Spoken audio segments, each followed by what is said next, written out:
Assalamualaikum warahmatullahi wabarakatuh. Anak-anakku, tidak bosan-bosannya Ibu sekarang akan memberikan suatu materi ya. Mudah-mudahan anak-anak selalu semangat, tidak bosan dengan apa yang Ibu sampaikan untuk kali ini. Nah, terlebih dahulu biar kita selalu dalam lindungannya dimanapun, kapanpun kita berada. Marilah sama-sama sejenak kita untuk membacakan Al-Fatihah.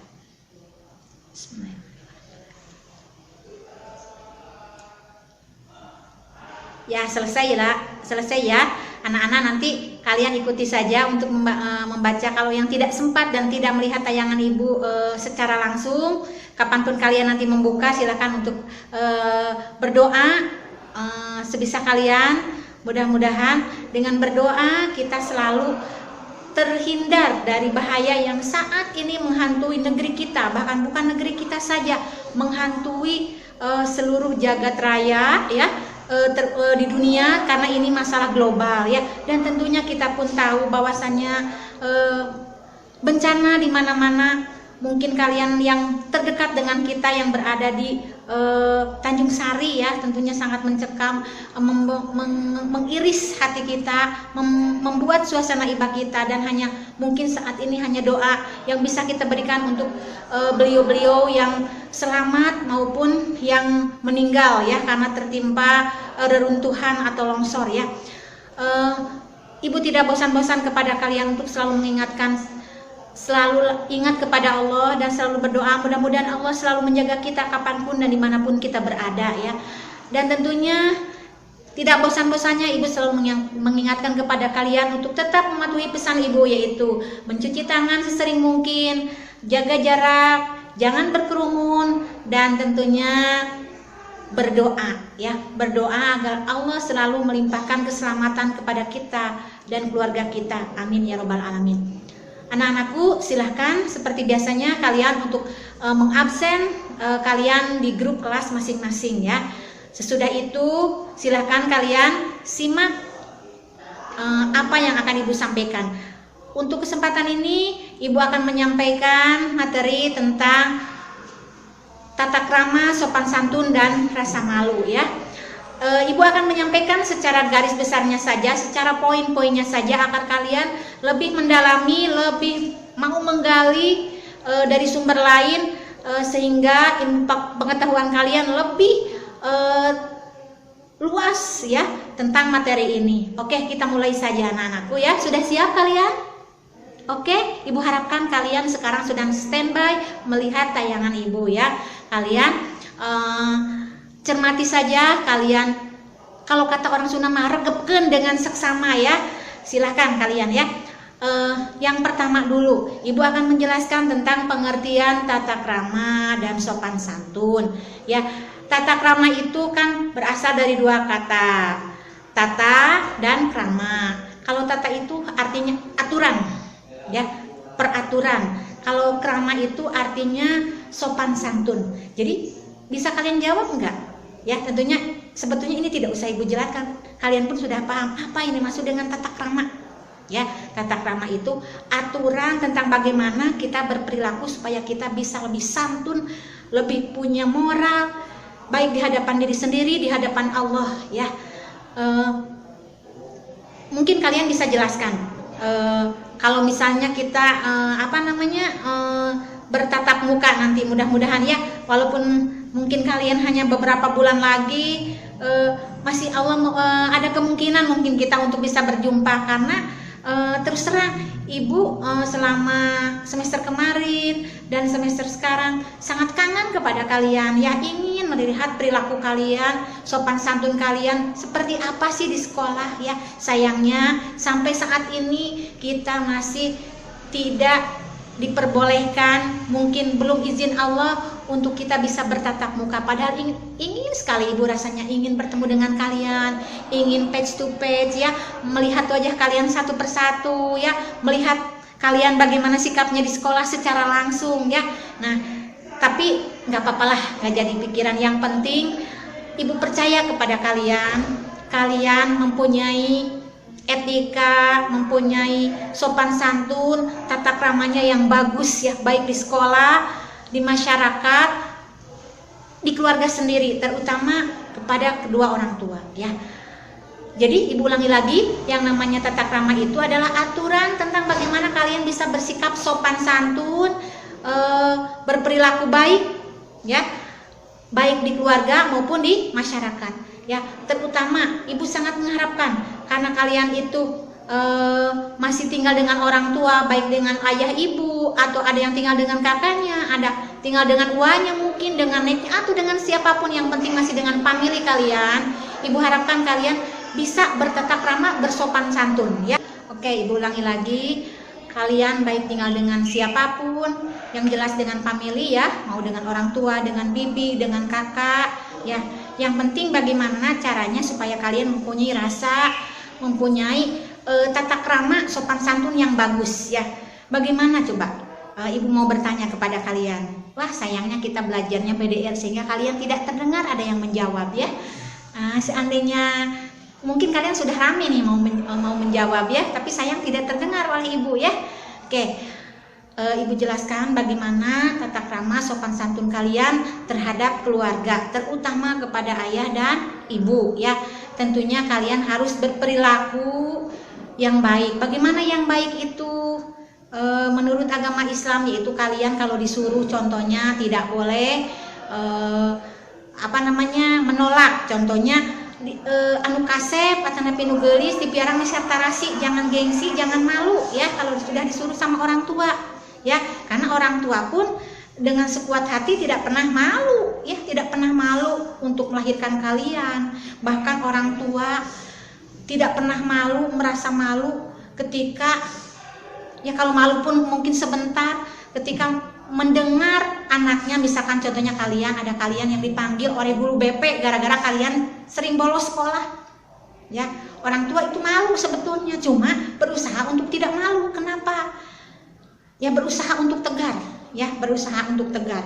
Dan orang tua itu akan sangat bahagia ketika kalian misalkan punya prestasi di sekolah, atau membuat orang tua bangga. Contohnya kalian itu menjadi juara MTQ di Kabupaten Sumedang ya. Biasanya mungkin kalau di SMP Saci ini bisa kalian belajar di Ibu Imas ya, yang suaranya sangat merdu ya, yang suaranya sangat bagus ya. Ibu juga pengen belajar sama Bu Imas ya. Kalian bisa belajar kiroah ya, biar menjadi kebanggaan orang tua. Terus bagaimana lagi? Contohnya biar kalian bisa berbuat baik kepada orang tua, membanggakan orang tua. Kalian bantu-bantu orang tua di rumah. Apapun yang bisa kalian lakukan, lakukanlah ya. Contohnya kalau perempuan mencuci, membereskan tempat tidur, kemudian mengepel, apapun yang bisa kalian lakukan di rumah, lakukanlah. Itu salah satu tata krama biar kalian bisa menjadi kebanggaan orang tua ya.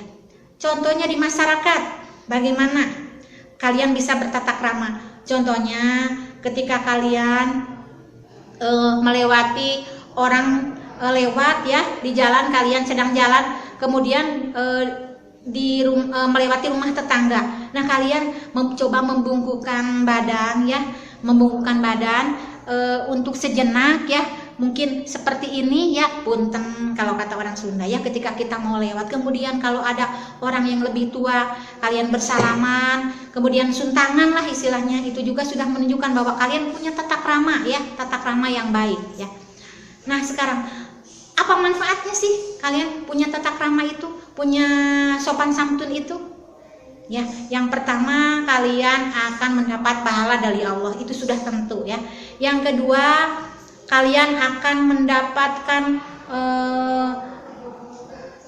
saudara atau persaudaraan kalian akan banyak, sebab mungkin kalian akan disayangi oleh orang-orang di keluarga maupun di sekitarnya. Yang ketiga, orang yang mempunyai tata krama yang bagus itu akan dimudahkan rezekinya ya. Kenapa?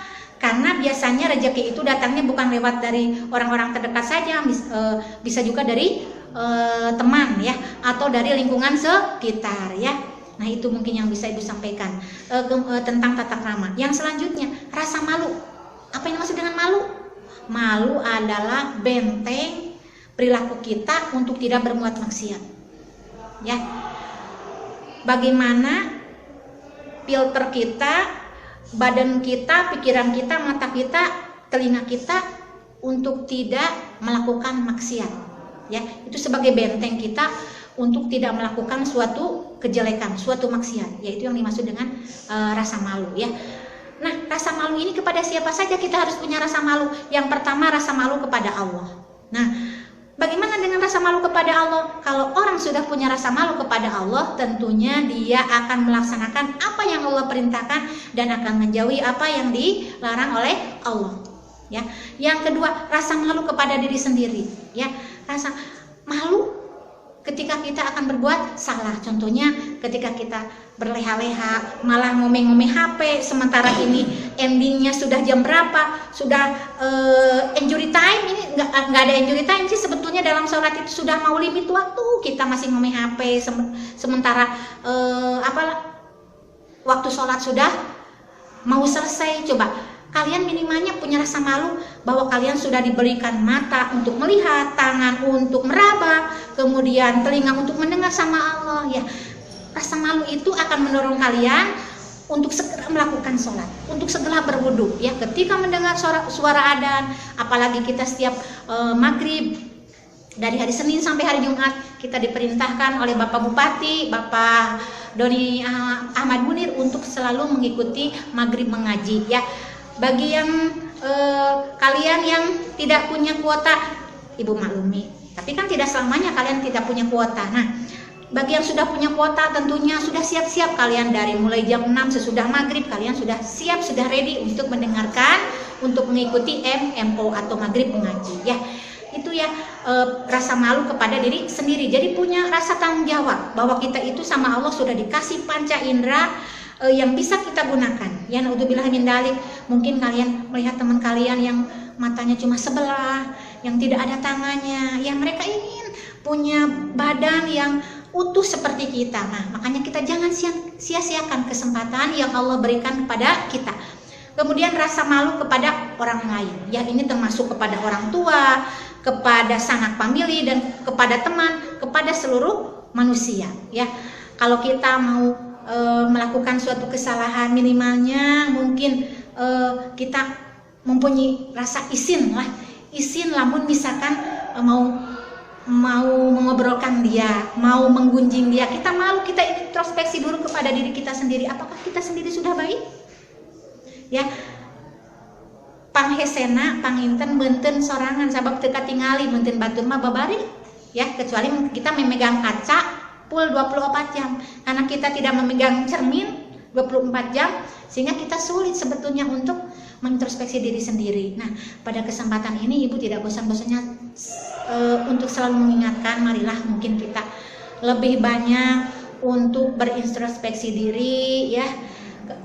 Ini hitung-hitung Ibu mematahan kepada diri Ibu sendiri yang sering lupa, ya. Jadi mengingatkan kepada kalian juga sekaligus mengingatkan kepada diri Ibu sendiri, ya, untuk selalu berintrospeksi diri, sehingga mudah-mudahan kalau kita selalu berusaha untuk menjadi orang yang lebih baik, Allah pun akan memberikan jalan. Kalau pepatah mengatakan where there is one there is way, barang siapa punya keinginan Allah pasti kasih jalan, ya. Ya, kalau pepatah lagi mengatakan the sooner the better, lebih cepat kita berbenah itu lebih baik. Tapi better late than never. Ya, lebih baik terlambat daripada kita sama sekali tidak, ya, sama sekali tidak untuk berbenah diri, ya. Sok mumpung ayeuna Allah kasih kesempatan kepada kita, ya, apalagi kita mendengar di sana sini banyak terjadi gempa, selain yang sudah jelas, yang sudah mungkin 1 tahun 10 bulan menghampiri kita, yaitu COVID-19, ya. Sekarang karena musim penghujan banyak sekali musibah, baik longsor, angin kencang, ya, yang menimpa negeri di wilayah Indonesia, bahkan di kabupaten kita juga terjadi. Nah, mungkin Allah kasih kesempatan kepada kita, marilah kita berbenah diri, marilah kita berintrospeksi diri, mudah-mudahan dan seyogianya kita selalu berdoa kepada Allah agar Allah selalu melimpahkan keselamatan, ya, kebaikan kepada kita, ya. Amin ya robbal alamin. Nah, anak-anak, di kesempatan yang terakhir pada pertemuan kali ini, Ibu akan menjelaskan manfaat rasa malu itu seperti apa saja. Antara lainnya yaitu dengan yang pertama, kita akan terhindar dari perbuatan dosa, ya, karena orang yang punya rasa malu tentunya akan selalu berusaha untuk tidak melakukan kejelekan atau kesalahan. Yang kedua, kita akan banyak saudara, ya. Yang ketiga, banyak rezeki, ya. Akan luas persaudaraan dan rezekinya, ya. Mungkin hanya itu yang bisa Ibu sampaikan. Silahkan kalian untuk selanjutnya setelah mendengarkan materi yang Ibu sampaikan untuk buka-buka kembali materi tentang tata krama, sopan santun dan malu. Setelah itu silahkan kalian kerjakan soal pelatihan 2, ya. Hanya itu yang bisa Ibu sampaikan. Billahi taufiq wal hidayah. Wassalamualaikum warahmatullahi wabarakatuh.